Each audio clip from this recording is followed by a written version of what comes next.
2 million Nigerians benefiting from Buhari regime's cash transfer, NCTO. Welcome to the news and thank you for tuning in to listen. Mr. Adams said the program was so far able to reach 609 local government, 6,272 wards, and 48,789 communities. The National Cash Transfer Office, NCTO, says the number of beneficiaries of the Conditional Cash Transfer, CCT, of the federal government has reached about 2 million as the program closes by 31st December 2022. Interim head NCTO Dr. Ibrahim Adam stated this on the sidelines of a virtual international financial conference in Abuja on Thursday. Mr. Adam, however, said the program, which commenced in 2016, would come to an end by December 31st. He said the office targeted and enrolled beneficiaries from the rural areas across 36 states of the Federation and the Federal Capital Territory, FCT, through a community-based targeting system. He also said that the program was so far able to reach 609 local government, 6,272 wards, and 48,789 communities. Mr. Adam added that the program had reached a total of 1,940,325 beneficiaries in the National Beneficiary Register from inception to date. We came in at a good time in the history of Nigeria when the project will be superintended over has the mandate to reduce poverty. And as you may know, our level of poverty is around 60% of the population. So, the program actually came in to reduce poverty and enhance human capital development. And for us to do that, the tools we are using is the cash transfer, which is an extension of stipends to beneficiaries. For this to happen effectively and transparently, the federal government has introduced a digital payment, and this entails the creation of bank accounts for beneficiaries. We have about 2 million beneficiaries that have been credited with their cash into their personal Nubank accounts created by the banks for easy link to the ongoing International Financial Inclusion Conference, he said. While commending President Muhammadu Buhari and the Minister of Humanitarian Affairs, Disaster Management and Social Development, Safiya Umar Farouk, Mr. Adams said the money came in at a time poverty became endemic in the history of Nigeria. He said a cash transfer policy would remove 100 million Nigerians out of poverty. He added that after giving the money, the beneficiaries were mobilized and trained on how to save and manage their money. We bring them into groups where they do rotational savings and contributions, which metamorphose into cooperative societies, which they also own, and by doing that, they can also empower themselves. The beneficiaries are mentored to properly utilize the knowledge gained in the course of the capacity building at their doorstep. The objective of the cash transfer is to basically improve household consumption, increase utilization of health and nutrition services, improve environmental sanitation and management, among others. The interim head also said the cash transfer had contributed in reducing the rate of school dropout, as it helped in the retention and completion of education by children of beneficiaries.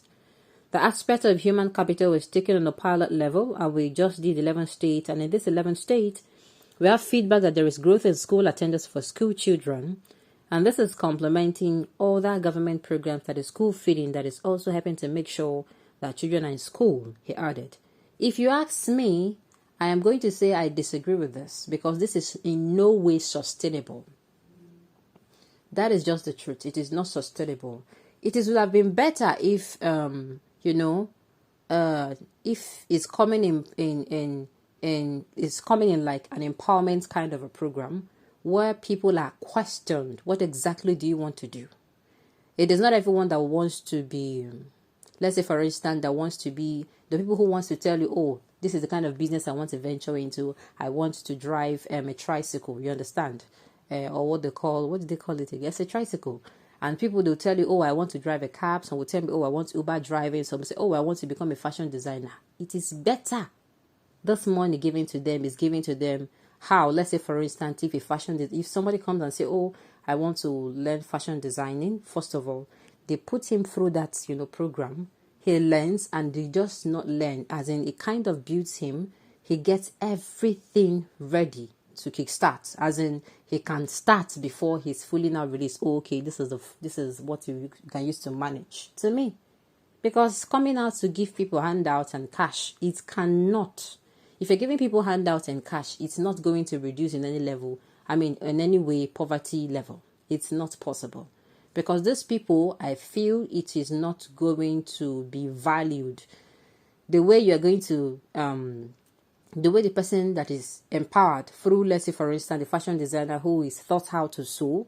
You thought you teach that particular fashion designer how to sew, how to cut, and establish the person. The person is going to, you have set the person up for a very long time.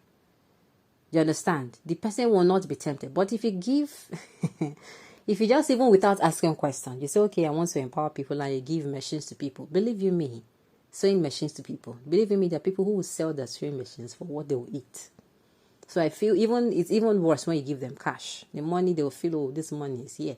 If you are giving them every month, they'll feel, oh, it's coming in always. So let's just take this one and manage whenever the next one comes. So I feel it should be something like, if the federal government is saying they are doing this, I think they should have a kind of committee that should be suggesting this to them. This is the right way to go, not just to give these people cash, and at the end of the day, nothing actually, they can't account for the money. They're still at the same level because, their life have not been empowered, they've not been improved, and it is not going to be sustainable. So a better sustainable will be, give these people, let them be empowered. People who wants to, the people will tell them that, oh, I want to sell yam for markets. They will, okay, yam, right? They train them more. This is how you do business. This is how you save. You don't understand. That one is, it is better at that level. That's my suggestions. Okay, continue. We're taking notes of all these lies. After a tenure, you will give accounts of them.